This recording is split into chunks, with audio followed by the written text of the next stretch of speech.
Israel ও যুক্তরাষ্ট্রের যৌথ হামলায় ইরানের অন্তত 131টি শহর ক্ষতিগ্রস্ত হয়েছে। আজ সোমবার ইরানি রেড ক্রিসেন্ট সোসাইটি এই ক্ষয়ক্ষতির তথ্য নিশ্চিত করেছে। সংস্থাটি এক বিবৃতিতে জানায়, ক্ষতিগ্রস্ত এলাকাগুলোতে উদ্ধার অভিযান ও মানবিক সহায়তা কার্যক্রম বিরতিহীনভাবে চলছে।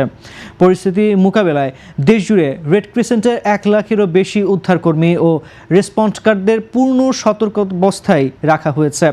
রেড ক্রিসেন্ট আরও জানিয়েছে যে কোনো জরুরি পরিস্থিতি সামাল দিতে এবং মানবিক সেবা পৌঁছে দিতে বর্তমানে প্রায় 40 লাখ স্বেচ্ছাসেবীর একটি বিশাল নেটওয়ার্ক প্রস্তুত করা হয়েছে। এই বিশাল বাহিনী আক্রান্তদের জন্য খাদ্য, চিকিৎসা সহায়তা এবং মানসিক সামাজিক সমর্থন প্রদানের কাজ করবে। সম্প্রতি মধ্যপ্রাচ্যে ইসরায়েল ও যুক্তরাষ্ট্রের পাল্টাপাল্টি হামলায় উত্তেজনা চরমে পৌঁছেছে।